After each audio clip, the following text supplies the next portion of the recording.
Well, I'm talking about this is my playthrough of Final Fantasy 14. I just finished fighting Ramu. I hope I've pronounced that right. And probably should have teleported. Off to see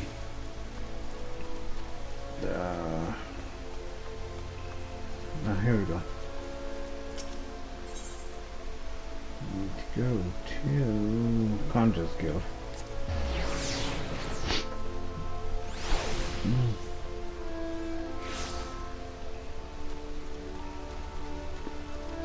Talk to him. He's just gonna say he's gonna let me. Excuse me. He's just gonna say he's gonna let me in.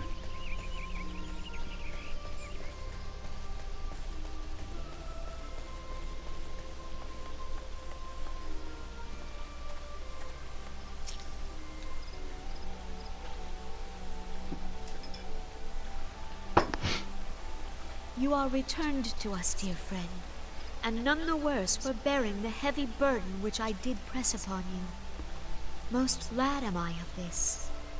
I am informed that your efforts to negotiate a peace with Lord Ramu ended in conflict. Pray tell me, what befell?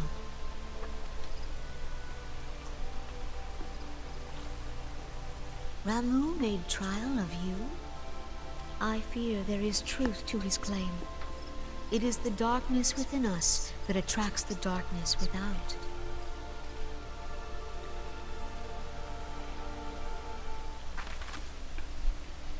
It cannot be denied that misfortune follows man.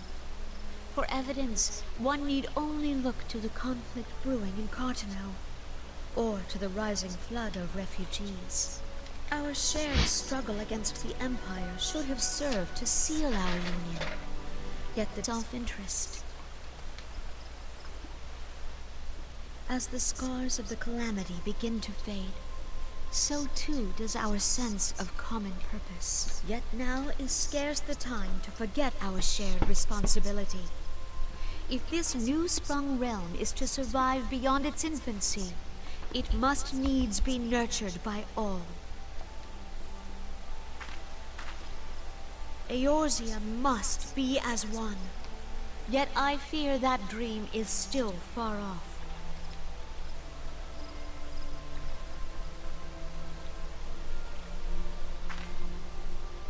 On behalf of the people of Gridania and the elementals both, I thank you for all that you and your fellow scions have done.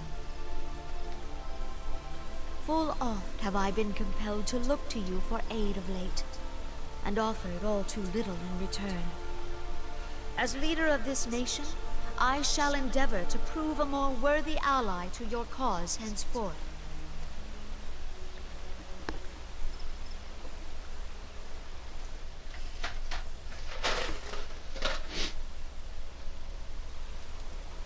Lord Ramu has departed, yet the keening of this ill wind grows no less insistent.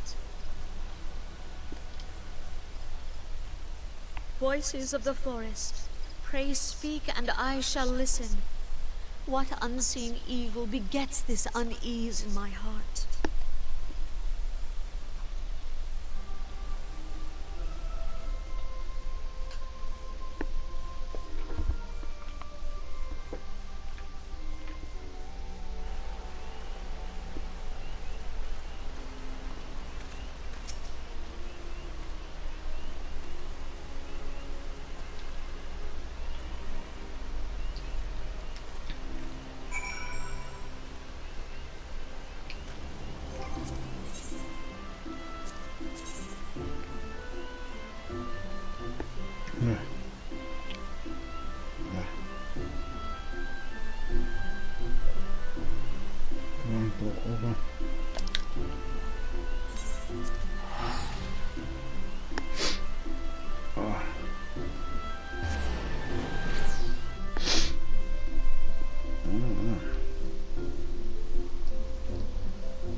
Us putting stuff on the shop off camera. That's what you just saw there. Also, I'm trying not to sneeze on you.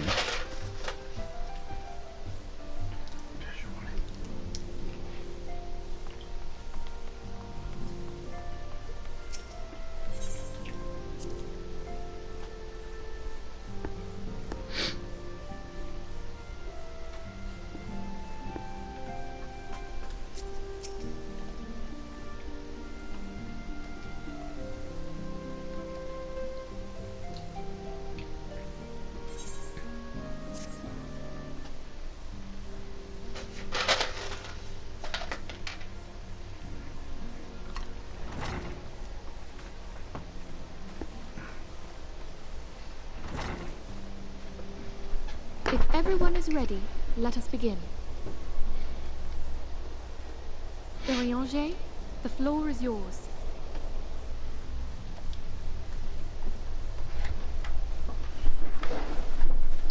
As all here assembled now know, in its final hours as our Order's headquarters, the Waking Sands did play host to a most unexpected visitor.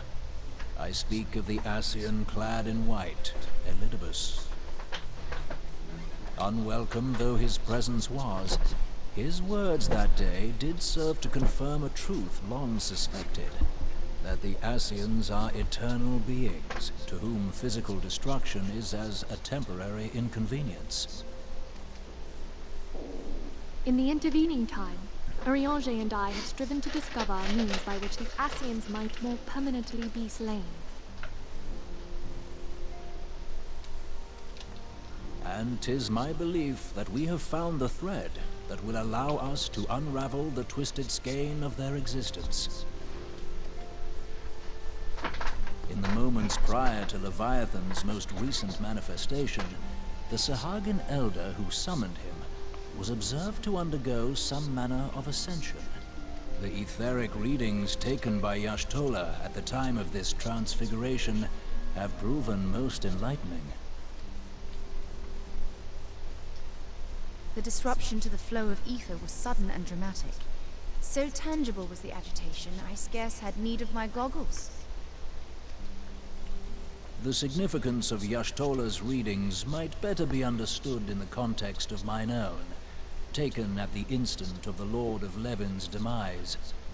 Unlike the Primal, the Sahagin was not subject to etheric dissipation.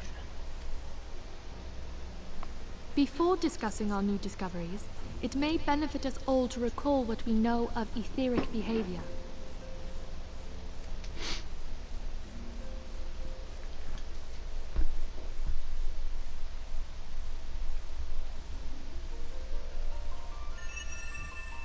Let us begin at what some might call the end.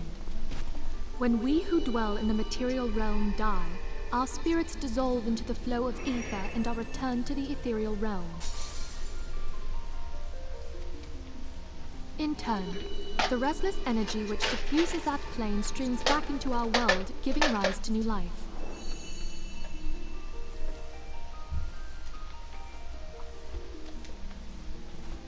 "'Tis as the heavens did.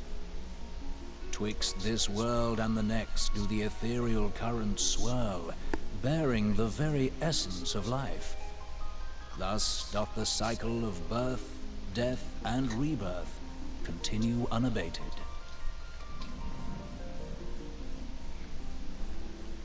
Primals behave somewhat differently. In order to manifest and then maintain a physical presence in this realm, they must consume vast quantities of ether, most often in the form of crystals. Though they may seem to live, their flesh is but ether given shape.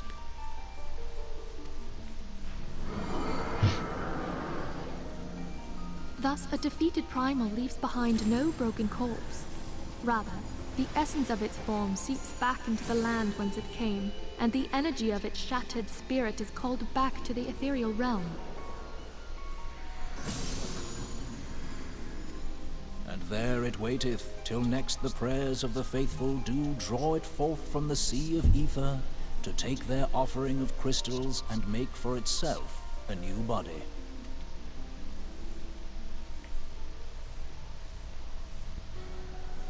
Which brings us on to the third group, the so-called immortals. They exist in a manner all their own. Quite. Even as the Sahagin Elder fell to the Admiral's musket shot, I witnessed the release of an ethereal cloud, which immediately took possession of a nearby minion. A soul that dissipateth not upon the death of the flesh. The secret of life everlasting. And in the claws of a Sahagin, no less. But I wonder, what would happen to one of these obstinate spirits, should there be no suitable host for it to claim? If mortal death entails a return to the ethereal realm, it seems doubtful that the soul of an immortal would venture there. Nay, it merely withdraweth the distance, unto the shore of the ethereal sea, perchance, but no further. Yes, it exists in neither this realm nor the next, abiding instead in the space that lies between them. The Ascians took control of Thancred by means of a crystal of darkness, an artifact which, if our theories are correct, serves as a gateway to the place I have just described. I was hoping people had forgotten about that. I am sorry, my friend. Research hath brought us unto an answer. The Sahagin ascended to an immortal state, but he did not possess a crystal of darkness through which to flee this realm. Thus was he consumed by Leviathan. If we could entrap the spirits of defeated Ascians in like manner, and thereby deny them resurrection...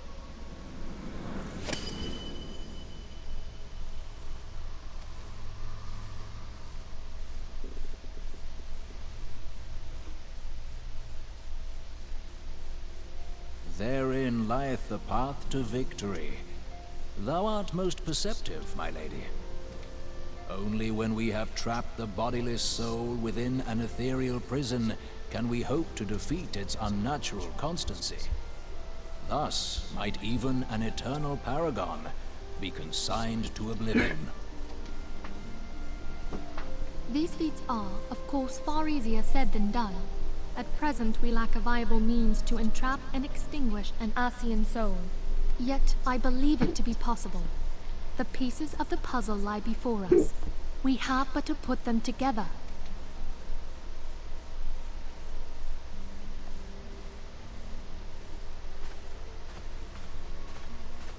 I will depart at once to convene with the sages of Sharlayan. Together shall we divine the steps by which our goals may be achieved. I have the utmost faith in you, Archon.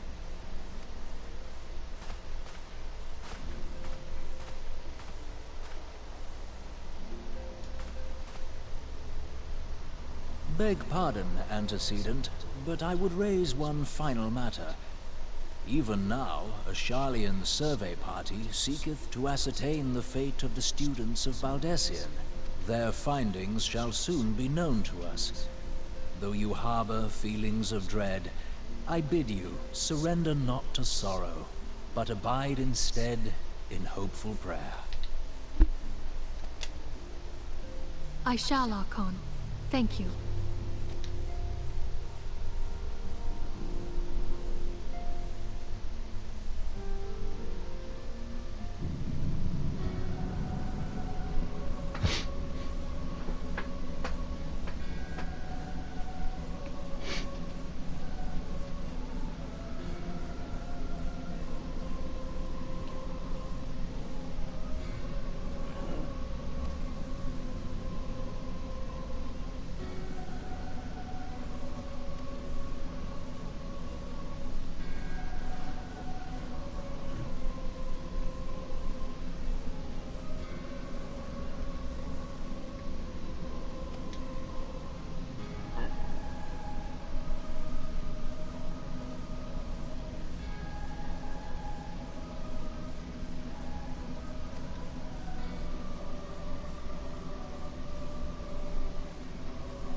Okay.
Ugh.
Okay.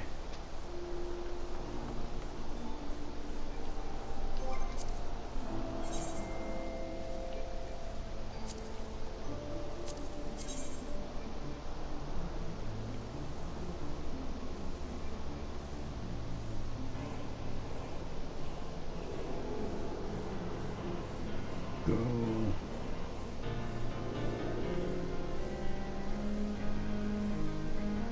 South a little bit and turn north. Gotcha.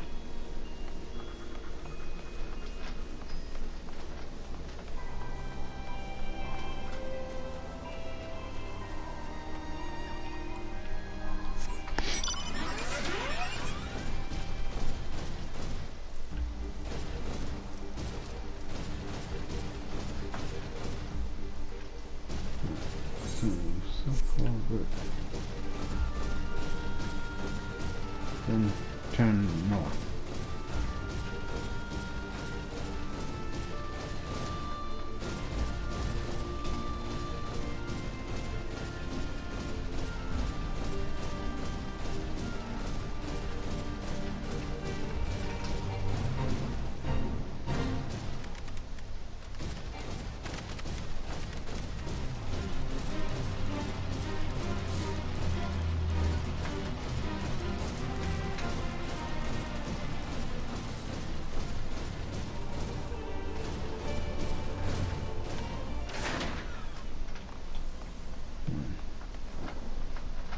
How do I go?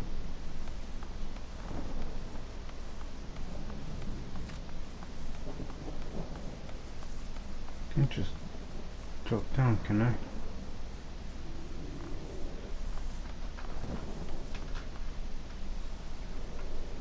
Yeah, whatever.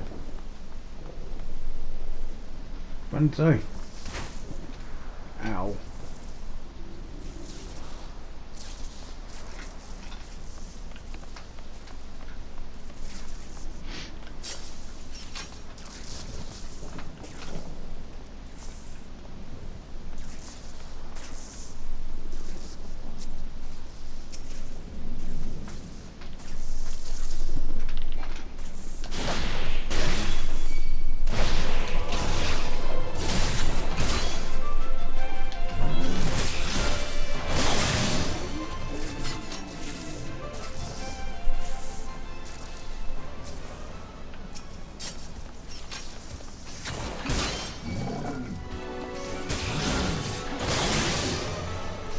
I know I'm high level for the area, which is why I'm getting up these guys so easily. But I don't know if I'm... Yeah, that's pretty. I don't know if I'm high enough to not be bothered by these guys.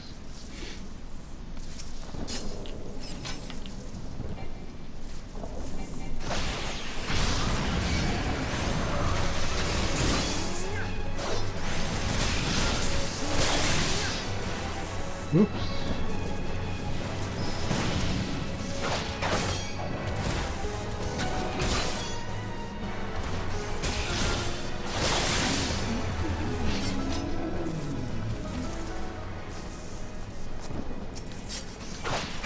Look, I don't know if these guys will leave me alone if I just walk by.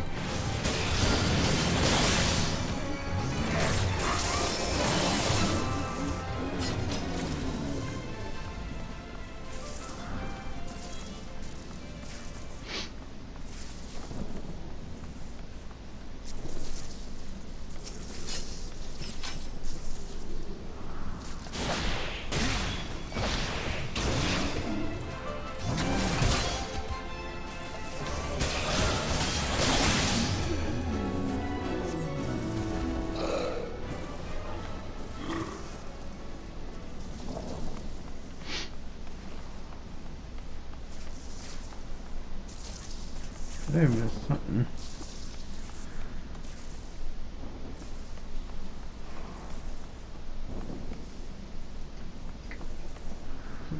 Something around here.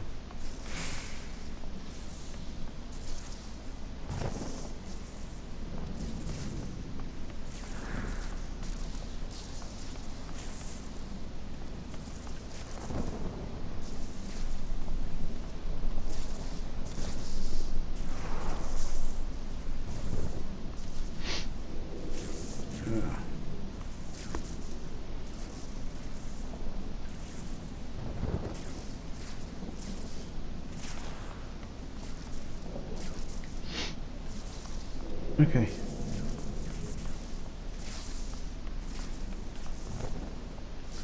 Please like, comment, and subscribe right now. See you next time.